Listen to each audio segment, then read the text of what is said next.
Hi, everyone. Eric Reynolds with your Fox 10 News Now update. Happening today, the start of former President Trump's second impeachment trial. The former president facing a single impeachment charge of incitement of insurrection. He is accused of inciting last month's deadly riots at the Capitol. On the eve of the trial, Senate Majority Leader Chuck Schumer and Minority Leader Mitch McConnell reached an agreement on how the trial will proceed. First, there will be a vote on whether it's constitutional. Then the House, managers, and the former president's legal team will each have 16 hours to present their case, broken up over a number of days. After each side makes their opening arguments, there will be a day of questioning by the senators who are the jurors in this case. The senators also have to agree whether they will allow subpoenas for witnesses, meaning a longer trial. Simply put, the snap impeachment raises serious questions about fundamental fairness, due process, or more accurately, a lack thereof. Ultimately, senators will decide on the one true question at stake in this trial. Is Donald Trump guilty of inciting a violent mob against the United States? If the senators decline to call witnesses or consider evidence, then they will move to 4 hours of closing arguments split evenly before a vote to convict or acquit. If convicted, then they will vote if the former President Trump is actually disqualified from holding public office again. A supermajority is needed to convict, so 67 senators have to vote against the former president, and the Senate is currently split 50-50. Well, now to the latest in the coronavirus pandemic. U.S. health leaders say the UK strain of the virus continues to spread across the country.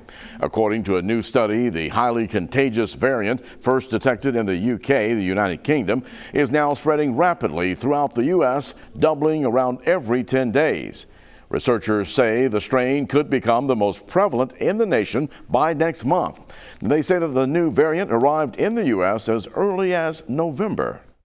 Please remember that the efficacy of the currently utilized vaccines, the 2 mRNA, are quite effective against the 117 lineage.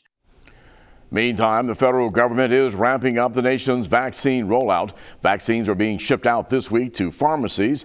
It's the first phase of a public-private partnership to expand access to more Americans. The plan is to start with 1 million doses per week, with hopes to accelerate the pace as the vaccine makers boost their production. Or more folks in the expanded age groups will get a chance to be vaccinated against COVID-19. The event is today from 9 a.m. until 3 p.m. Now, no appointment is needed for those who fall into the eligible age categories.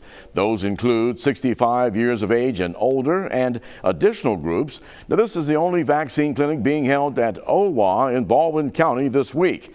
A limited amount of first dose vaccines will be distributed today.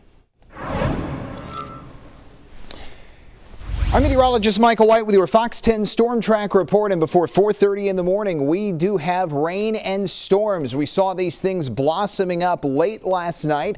They moved from offshore to onshore. They are producing heavy rain and lightning. These storms are elevated thunderstorms, so they're a little different than what you see in the spring and summer because our air is stable. They're not producing severe weather, but they are producing very slick roads. Notice, though, a huge chunk of Mobile County has started to go dry. The nastiest rain and storm activity is still showing up in southern Baldwin County, Gulf Shores, Bon Secour, Orange Beach, Wolf Bay, getting a torrential downpour and getting very frequent lightning. We're also seeing a lot of that south of Fort Morgan and Dauphin Island, and we're seeing those showers and storms move northeast, so they're continuing to move over Pensacola, Milton, near Cantonment, and Allentown.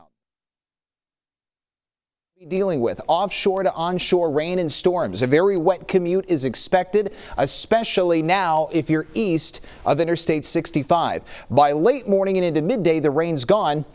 The afternoon will be much drier, and we're expecting temperatures to be in the mid to upper 60s later this afternoon, but additional chances for rain and storms come in throughout the course of this week. So your weather headlines for your Tuesday: a wet and stormy morning, and then this afternoon dry and mild, and then for the rest of the week the rain chances will continue. Here's the Fox 10 Futurecast. Here's your morning showers and storms, and then notice as we roll the clock forward, by the time we get to 11 a.m., everyone's dry. So by late morning, the rain has already moved out, and the afternoon will still have clouds around, but the rain and storm threat will be over with and will be dry through this evening. So we marked the big storm chance for only this morning. Upper 60s for this afternoon, mid to low 70s for tomorrow and Thursday. We'll have another big chance of rain coming in Thursday, but then we go cooler and drier by the end of next week. We'll see morning temperatures back down into the mid 30s for Sunday and Monday morning, and highs starting Sunday back down into the low 50s. We'll talk much more weather throughout the day right here on Fox 10 News Now.